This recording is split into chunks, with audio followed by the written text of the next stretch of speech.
Salam sejahtera buat kita sekalian. Kembali lagi bersama saya. Dalam edisi kali ini saya akan membahas isi dari sebuah buku yang berjudul Regional Tata Kelola dan Pembuatan Kebijakan di Amerika Selatan.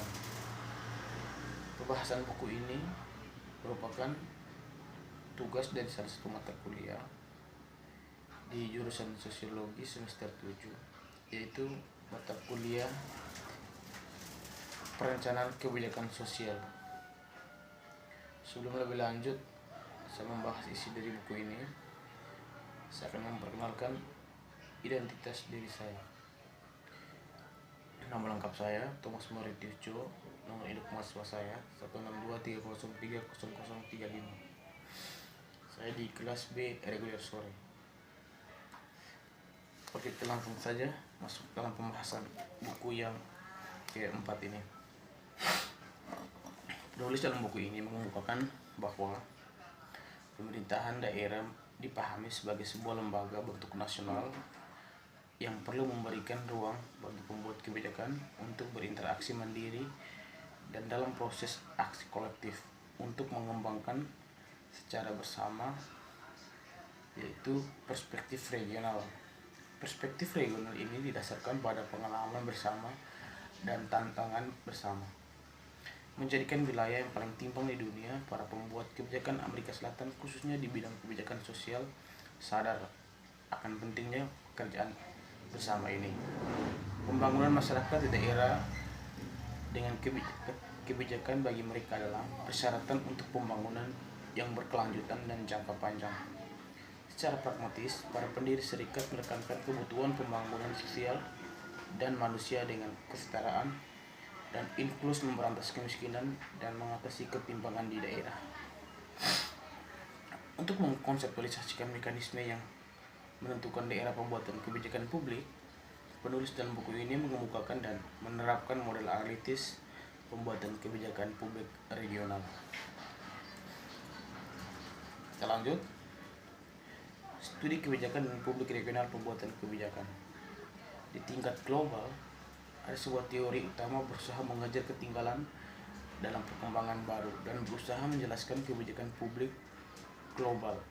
Sementara itu, ada diskusi yang sedang berlangsung tentang ada atau tidaknya perubahan struktural di kebijakan global dan pembuatan kebijakan di area internasional, dan tidak tahu apapun yang terjadi di tingkat daerah.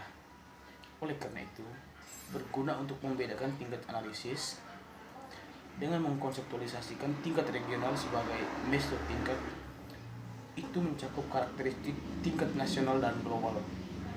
Ini penting untuk diperhatikan bahwa wilayah tidak sama dengan tingkat regional. Region menggambarkan ruang aksi dan dibangun secara sosial. Sementara itu, penulis membedakan level untuk tujuan konseptual. Pemerintah dalam hal ini selalu terlibat dalam pembuatan kebijakan nasional dan kebijakan.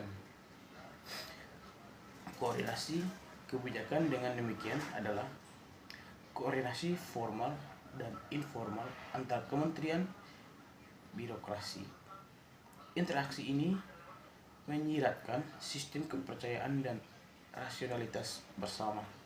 Seperti yang ditunjukkan oleh Adler dan Haas, koordinasi kebijakan pada akhirnya didasarkan pada persetujuan dan harapan bersama di tingkat daerah.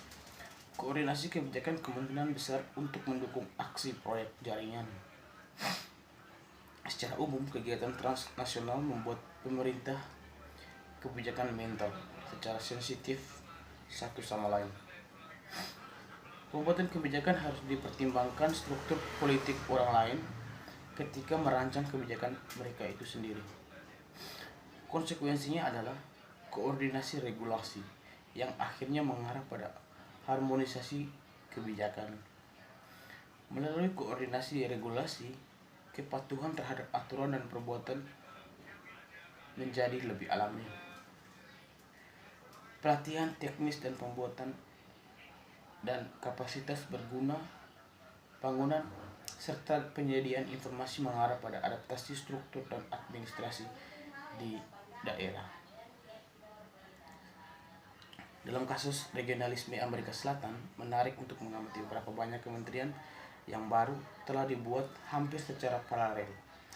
Salah satu contoh ilustrasi yang dibahas secara rinci dalam pelayanan pembangunan sosial Oakman, beberapa negara bagian Amerika Selatan membentuk kementerian terkait di dua dekade terakhir dengan memfasilitasi kemajuan regional tidak hanya di UNASUR tetapi juga di Mercosur, CAN, dan ALADI.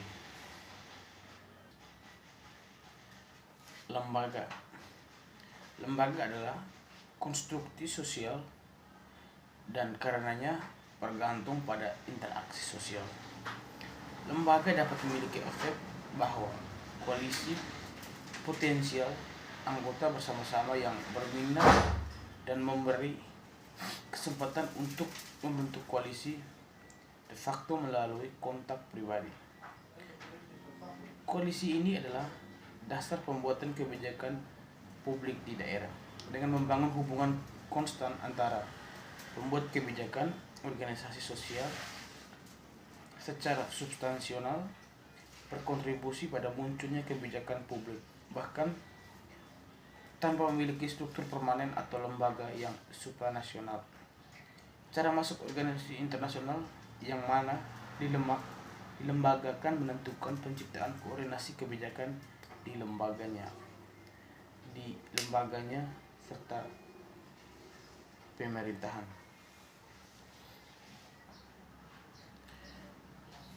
Yang berikut, organisasi regional di Amerika Selatan. Regionalisme Amerika Latin dicirikan oleh urutan proyek kerjasama regional yang berbeda. Sejak tahun 1990-an, ide untuk membuat UNASUR bisa diurutkan ke tahun 1993 saat Brazil mengusulkan pembuatan area perdagangan bebas Amerika Selatan atau SAFTA.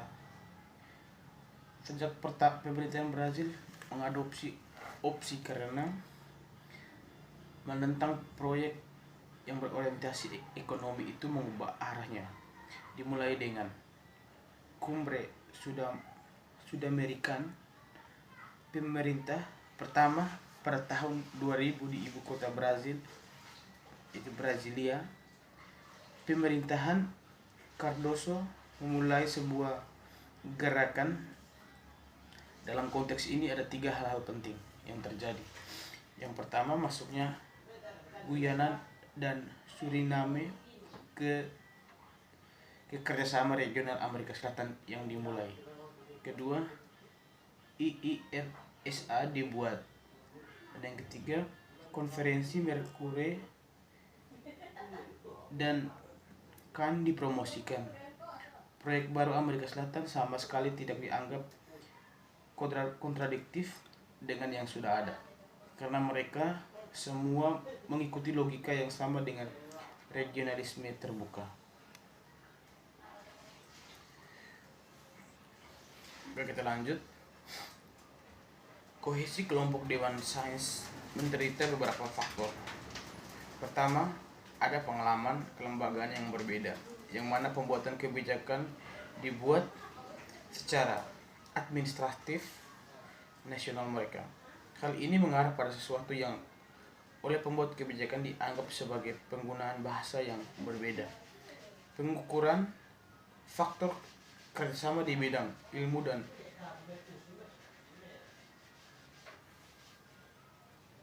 ekonomi tentang kooperasi dalam pembangunan ilmu pengetahuan kan bekerja lebih sesuai dengan lingkungan perlindungan atau pertukaran akademisi. Persepsi ini, perbedaan ini menjadi sebab kurangnya pemahaman umum dengan tujuan tertentu yang hilang diidentifikasikan kolektif dengan program politik organisasi.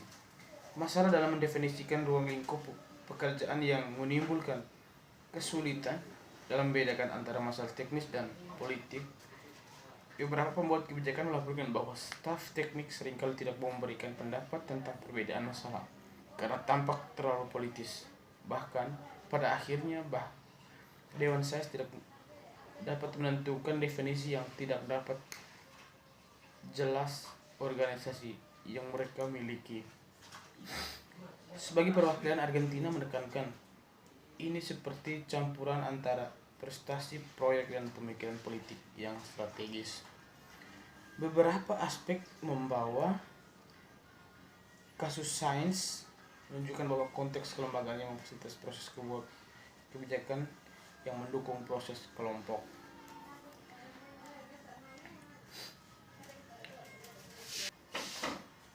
Oke, jadi baik, demikianlah hasil review isi buku yang keempat ini. Saya ucapkan terima kasih.